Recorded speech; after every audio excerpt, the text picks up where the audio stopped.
About 10 years ago, when my wife and I, that's the wife who would have been here and you would have liked her more, were attending a large, conservative, very self-conscious Episcopal church in Houston. We wanted to introduce our church to World Vision. And so we worked with our local rep and arranged for a sponsor child, a former sponsor child, to come and speak. That was their idea, of having a former sponsor child come and speak. And so as we were approaching that, I imagined our speaker up on the altar there with short pants and a hat. And Moses Pulei appeared, not wearing short pants and a hat. Moses blew the doors off of our church, and he started a robust program of support of sponsored children and other engagements there. He later invited my 17-year-old son and 50-year-old wife to join him in climbing Kilimanjaro, which they did. And that ended up transforming my son's worldview and appreciation for the needs of the poor. Moses went on from being a sponsor child to being a student at Whitworth College, where he was the class president. That led to his actually doing graduate work there and then getting a PhD at Fuller Theological Seminary, and then going back as a professor at Whitworth. And now Moses is back in East Africa, where he comes from, where he's working with the 9 countries of East Africa, really mounting a research and development operation for World Vision there that will enable them to sort of take their work to a new and deeper level of really, I think, institutional respect and appreciation. You're going to enjoy hearing from Moses tonight. My good friend Moses Pulei, give him a big warm welcome, please.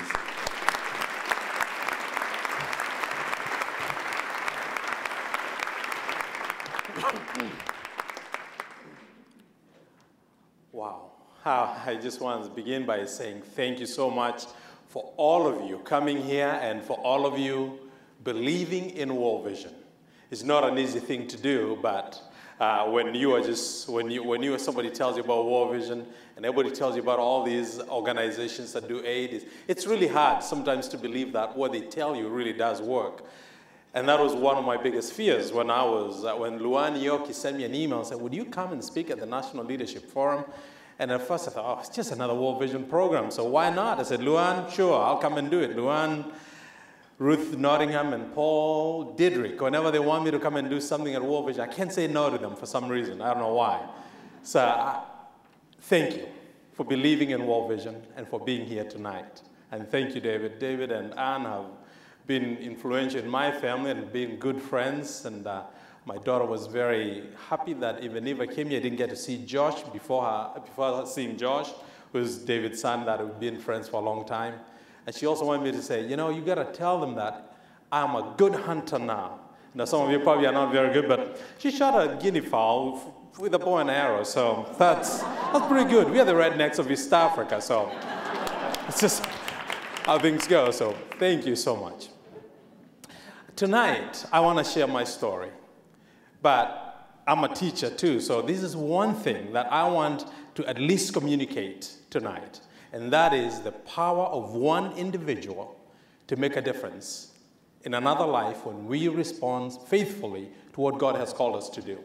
And it doesn't matter about how much money or what we do, is the investment of time in another human being, which is what Christ taught us to do as Christians. And as followers of Jesus Christ, that's what we do. And that's what we do every day. I know our regional leader, Charles Oba, always likes saying, excellence in execution. And he reminds us that all the time. And he also reminds us that we need to engage and to influence. And so for you have engaged other people and brought them here, thank you. Because this is what we need to do to make a difference in this world. Well, I was born into a Maasai family. I'm not the tallest of Maasais. I'm probably one of the shorter ones you'll see. But I grew up in a very traditional setting, knowing that I was not very much afraid of anything because I always had something to prove. My brothers are taller than me. Everybody saw them as more of the herdspeople who should be taking care of cows and goats. And for me, I was just always the short one. And when I'm not there, they say, "Oh, it's the short one." But when I'm there, they have respect, and I can say that. So I grew up on the border of Kenya and Tanzania. My father and mother didn't have any formal education, and I grew up like any other kid in a Maasai village. We didn't have toys, so there's no Toys R Us. So once in a while, we'll go chase giraffes and do things that will get us in trouble. And I absolutely remember one of the dumbest things that I ever did. I've done a lot of them, but one of the dumbest things we ever did was try to take meat from a lion that had killed an eland. We thought, well, this would be a good idea. Let's do it. Oh, well, we got in serious trouble. So anyway, I grew up in that kind of environment, very close to Amboseli National Park, and life was good. I was one of the Maasai kids just growing up there. But there were also challenges within growing up in a Maasai setting and in a Maasai village. There was times when there was no food. There were times when there was challenges in the village. No, we didn't have very much. We didn't have we didn't have any healthcare facilities where we were. But things happened. Children were born, and some of them died. I remember that in traditional Maasai ceremonies, when a child is born, the women give he or she a name, and they wait, and if you survive, there's another naming ceremony, because then they know you're going to be there and part of the community. So it was great, but also very challenging, growing up in a traditional Maasai setting. But life changed. My grandfather was considered one of the leaders of the community, almost a chief in the community. He had many cows, and things were great until our drought came. Lost all of them. And our family, my father and my uncles and everybody became just other people in the village. We didn't have any cows, we didn't have any goats. And that's where the challenge of life began. My mom and dad, things didn't work very well, and so I was given to my grandmother to raise me. And my grandfather hated the idea of going to school and formal education. So he always said, don't learn the white man's magic. What is the use of doing these things? You're supposed to be a Maasai man. You're supposed to go and try to get cattle. And all these things about reading and learning. And then it was a Christian organization, and he said, even these Christians can't agree. So why would you want to really be involved in something like that? I always had a curiosity, but I was given to my grandmother, and I lived with her. And my grandfather was my grandfather's brother, and others were there, and so they really couldn't see. He couldn't see very well, so I became one of those people who would take one of my grandfather's brothers and sometimes my grandmother to different places. They had cataracts in their eyes. We did not know at that time it was cataracts, but I would walk with them to different places. So I didn't get much of what other kids would get sometimes, but I got to be with a lot of the elders. I got to hear about my culture. I got to learn a lot about what it means to be a Maasai. It was good for me. And then it was not until the government said every child must be sent to school. And I didn't like it. I remember the first time I saw a government vehicle come into our village, and I don't really remember seeing a vehicle. A village is kind of in a little bit of a remote place, and somebody said, that monster can swallow people. And then I saw people in it, and there was a Catholic priest in there, and he was a white guy. And they said, see, that guy is even changing color because he got swallowed. And it wasn't a good thing. I was running away from everything that I could. But then the people came who were working for the government. In Maasai, we call the policemen who come, because they would wear black boots, we call them the men with black feet without toes. Lord Okajek in my language. They come and they would make you do things. And Maasais believe that God gave them all the cows in the whole wide world, and the cows belong to them. And so when we go get some cows from another tribe, we are really not stealing. We're just claiming what God gave us in the original place. And so these people would come to the villages and try to give us a hard time about having cows from other places. And so that's how we were taught. At least that's what my grandfather taught me, and that's what my dad always said. So We thought, why did they come? Did some cows, did we get some cows? Are they coming to ask where the warriors have taken the cows? And my grandmother looked at me, she said, no, they're asking for something worse. I said, what is it? He said, they want you to go to school. Deep down, I wanted to go to school. On the other side, I really was not so sure. And so my grandmother and my other family arranged for me to cross the border, because I was on the Kenyan side, and go to Tanzania and avoid this whole business of going to school. So which is what we did. For 2 weeks, I worked with these few men who took me all to one of my family relatives in Tanzania. So I went there, got there. They sent me to school because it was happening in Tanzania as well. They were saying kids should be sent to school. So my uncle took me to school and he said, well, I'm bringing a son so that he can come to school as well. So I went to school, and it was run by a Catholic priest, and it was a great time. I started learning, but at first, I have to say, I hated the idea of it because I'd grown up wearing the Maasai clothing, not this type of clothes, but it's just simple, and it was easy, and that's what I had. I go to school, they said I had to wear a uniform, so I had to put everything on, and I was so frustrated because the shirt was so long, and the shorts wouldn't fit very well, and I said, do I really have to do this? And the priest said, just put them on however you want to. So my head was shaved with a razor, as some of you seen when you go to a Maasai village. So took the shorts, put them on my head, and put the shirt on, and I walked into class. And the other boys had been in school much longer. They'd never seen anybody do this, so they started laughing at me. And I didn't understand why they were doing that. I said, Maasai, if you laugh at another man, you go outside and take care of business. And so I want to challenge some of them to go out because I didn't see what the big fuss was. I'd never worn shorts before, so why couldn't I put them on my head? I have everything you're asking me to do. Well, that also became a beginning experience for me to learn more about. I learned about God. I learned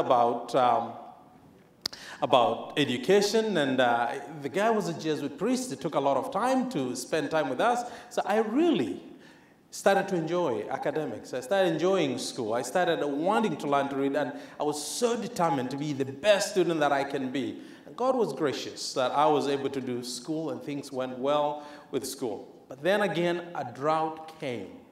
And when droughts come, problems come. And you know, of course, when those things happen, aid organizations come and they do help, and sometimes they do make a difference. Sometimes they just come, give you food, and go away. And this time, an organization came to our village that didn't just come and give us food and go away, but they actually wanted to stay. I still remember some of the discussions when I went home from school, and because the priest said, you go home, and if you come back, you come back, just go home to see your family. And I went to my uncle, and he sent me home, and that's when I got connected. That's when our World Vision came, and they were saying they'll come. The elders were saying, how can these people be serious that they want to come and stay here with us and do all these things with us? Why would they want to do this? And I still remember the discussion. Some people said, just tell them, give them the most ridiculous reasons of what you want them to do. And they gave reasons that were not making sense. And these people still kept coming back.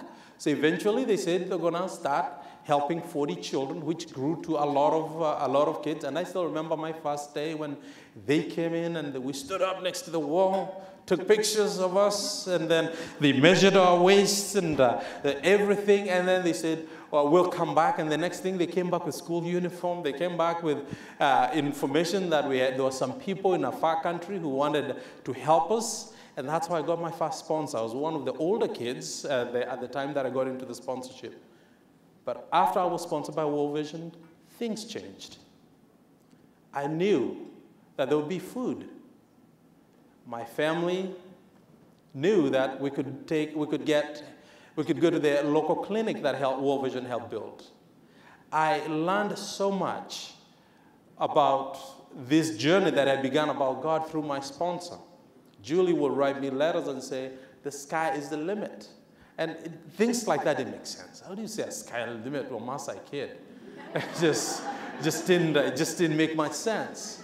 And then she said, I pray that God will help you and you will become you'll become a leader in this world. And again, it doesn't make sense. You're from a Maasai village. Your family has nothing. How do you become a leader? How do you do all these things? Then she started talking to me about Christ. She would say, read Matthew 6:33, or she'd say, read John John 3:16. And finally, I didn't quite understand. I had been with a Christian, and the priest was really, I'm not saying that Catholics don't read the Bible, no, but he was walking us slowly to get us to a point where we could really learn more about God. And he had not introduced, here's a Bible, go read. No, he just was going slowly. And so I never owned a Bible. So finally, I went and I said, I wrote one of my letters back at that time. I asked, what is John 3:16? I don't know what that is. I looked in the dictionary that I had. There was no John 3:16. So I didn't understand that. So I got my first Bible through World Vision. Started reading about it, and I started asking more and more questions. And my journey to become a Christian was not something that happened instantly. It was a process. It was a journey that I went through in reading Scripture. I got encouragement. It was different in the village since then. People started doing things that they had never done before. They even started growing food. We got animals that were better than what we had. The World Vision gave us goats that we had more milk from the goats than the Maasai cows that we had. It was a transforming thing for us in our lives, being part of World Vision. And since that time as a child, I said, God, I really want one day to be part of these people, because even the World Vision staff who worked with us, helped us, they're still some of the people that I look up to this day. When I go back to where one of the people live who was part of the sponsorship, was working with us, I still want to go talk to her, because she was such an incredible influence in not just my life, but in the lives of many people. And that became my story that World Vision came into. Eventually, of course, I came to the U.S. and went to school. And I still hold on to the values and the things that I learned as being part of seeing what World Vision did. It changed my life. It changed the life of the community. It changed the life of so many people and made it a lot better. But why then do we do this as World Vision? Do we do this just to be nice to people like me in a village? No, we do this because we want to be witnesses of Jesus Christ. We do this because we know that Christ has called us to do something and invest in other people's lives. For me, I'm here because some people sitting here, people like you, have invested in my life. In the Gospel of Luke, chapter 21, there's that story that we all know of the woman who put 2 little copper coins in the offering. The first 4 verses of Luke 21 says, he looked up and he saw rich people putting their gifts into the temple treasury. And then he saw a poor widow put 2 coins, 2 little copper coins. And he said to his disciples, truly I tell you, this woman has given more than all of them, for they, out of their richness, they gave out of their abundance. But she, out of her poverty, has given everything that she has to live on.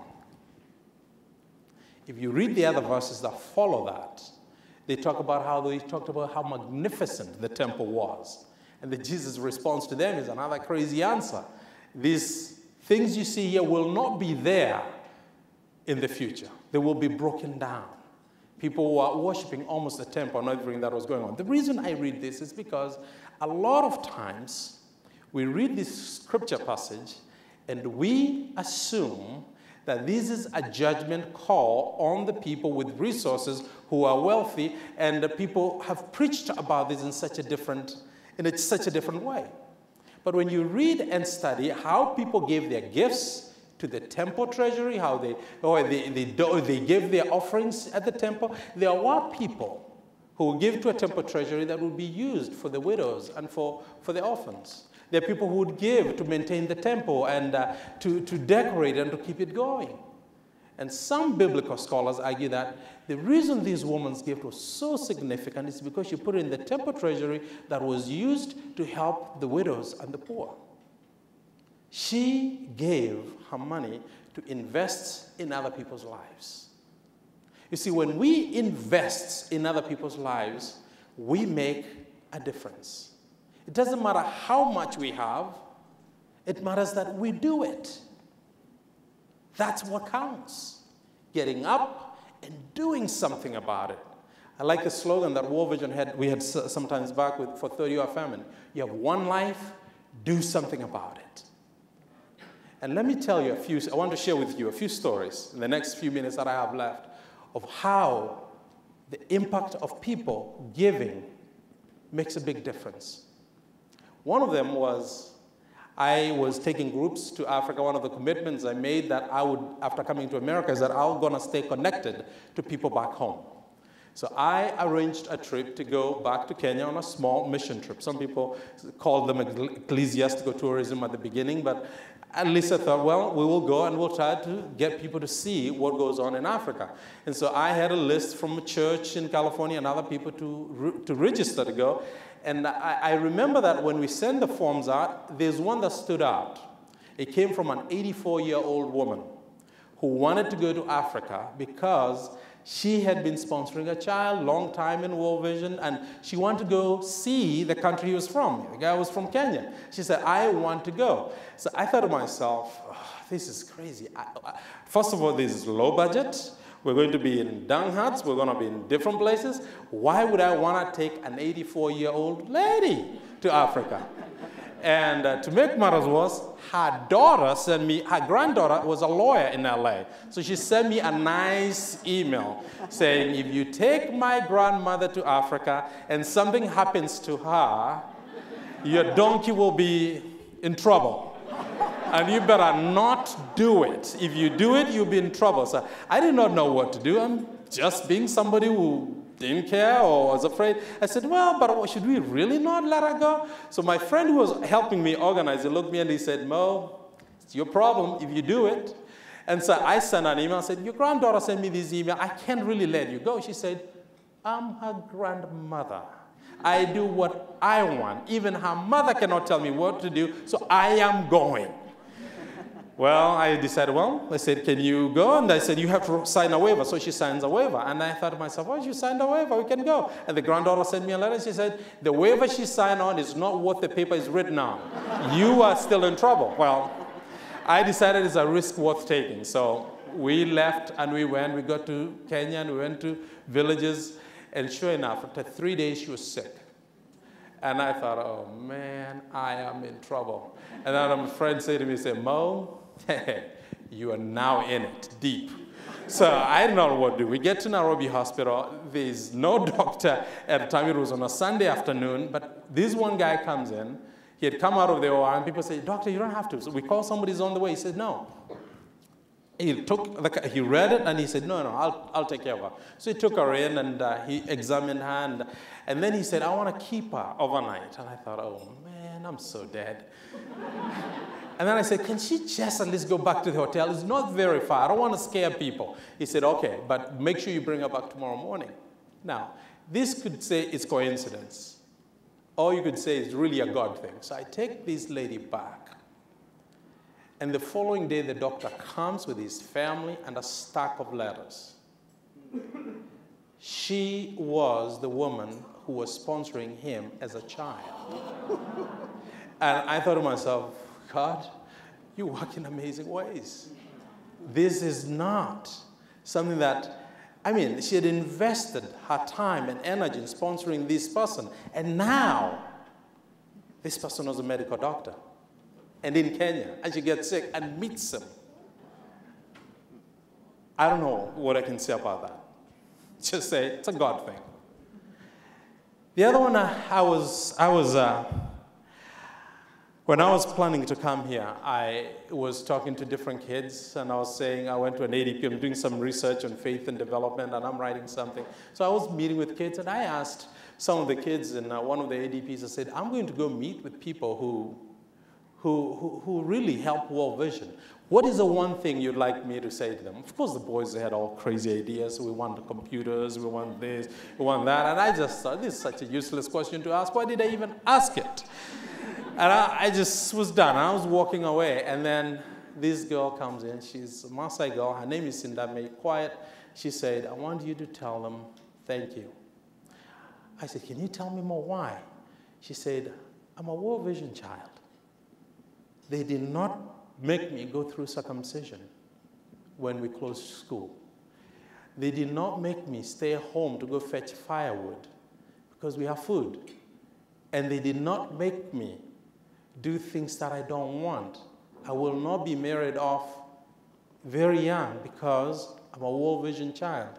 Tell them thank you, because I will become a teacher one day. The power of investing in a life, the power of giving children an opportunity, like me, like many others, it makes tremendous difference. Some of them you'll never meet them, others you will. Is the power of one individual doing things, even sacrificing, to make a difference in other people's lives. That's what Christ has called us to do. That's what Julie did for me. And that's what you're doing to try to reach 10 million children around the world. You couldn't do anything better than that. The challenge is sometimes we have dreams that we think are absolutely impossible. And I was not going to share this, but I see I have a little bit more minutes. So I'm going to share with you some of my own personal stories that has helped me realize that anything is possible when we believe in God. Of course, the first one was I was invited to go speak at a church in Georgia, and I was nervous because I never spoken to a big group. As nervous as I was when I was invited to come to this group, because Chris Glenn told me that this is a big deal for us. and then I got another email from someone who says, "What are you really going to say?" I thought to myself, what is going on? And someone said, this is a big deal for us. You know, the only other times I've been scared about what I was going to say is when I was preaching John Crosby's church, and all the pastors told me, this is a big deal. We don't get a chance to preach here. So I thought to myself, wow, this is a big deal to everybody. What am I going to say? So anyway, I went to Georgia. I was going to go speak, and somebody said, you have to go to Cracker Barrel, and you have to go eat something that is Southern and something that is great. And so I, of course, went to Cracker Barrel one morning. I woke up, I like morning, so I went there and I said, I'm just going to order breakfast. And I looked at the menu and there's something that it said country breakfasts on there. It was a heart attack special. It had sausage, bacon, it had hash browns. It had everything on there. It's a massive plate of food. I thought, oh, okay, hey. So they brought the food, and then I looked at it. You know, in Kenya, if they bring you food and you don't like it, if you touch it, it's yours. Nobody will change it. So they brought this massive plate of food and put it in front of me, and then then the lady came in and they brought a little plate on the side. It had white stuff on it, and I said, I didn't order this stuff. What is this? And she looked at me and she said, them grits, honey, they just come. And I thought to myself, them grits, they just come? What is grits? You know, God's grace is like them grits. Supporting 10 million children? Sure. We can do it. Raising $500 million? Yes, we can do it. Because we have God's grace. And God's grace comes. Another time I was at Whitworth, and I needed money for school. I had a shortage of $1,000. That was my responsibility to work and try to help pay. And I did not know what to do. My roommate at the time was a guy by the name of Jay. And Jay was not the most spiritual guy. And I just did not know what to do. And one day I got a letter from Whitworth saying, you have to pay $1,000 by today at 3 o'clock. And I thought, what am I going to do? I don't have $1,000. How am I ever going to pay for this? And I did not know where to go or what to say. So Jay came in and looked at me. He said, Moses, you're in it deep. You're screwed. You don't have anything to do. They'll kick you out of school, but let me pray for you. And when Jay was praying for me, someone says, Jay is praying for you? You must be really, really in trouble. So anyway, I had bought a 1-foot square in Spokane, Riverside High Booster School. They have this thing called cow chip checkers, where they put squares in the field, put a cow in the middle of it, and then they'll let the cow get out and walk around this thing. And wherever the cow drops the pie first, you could win up to $1,000. And if it goes in two, they divide according to who gets the share of the pie. So, well, there we were. So I had bought this thing, and I had forgotten about it. And Jay prayed for me. I went to class, and I came back. I was very afraid. And when I came back to my room, there was a call from the principal of the Riverside High School. He said, "Are you Moses Pulei?" And he called, left a message to me. I called him back, and he said, "Well, if you Moses Pulei," I said, "You are the lucky winner of the cow chip checkers contest." I said, "What is that?" He said, "Oh, you bought a ticket at Rosa's grocery store outside there from our student." I said, "Yeah." He said, "You won." And for the first time, one person won the top prize in a long time. So it didn't make sense until when they came in with a high school student to give me my check and take a picture. So I shook hands, they took a picture. They gave me a check for $1,000. I took it to the school accountants. They said, "We thought you said you didn't have money." I said, "God provided." They said, "How did God provide?" I said, "Cow chip checkers."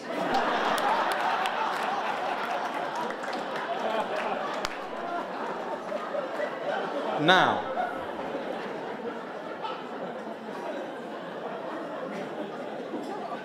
if God can use a cow, what about you sitting here? That God has called you to respond to this call and to see the power that one individual can make, because God is going to walk with you. God will be with you. No matter what you do, no matter where you go, God will be with us in this journey. All of us who are former sponsored children, we know that. We have a small group of former sponsored children who work in Kenya and Tanzania. We meet at least once a year to just share and try to ask ourselves, what can we do in our communities to make a difference? Because people like you believed.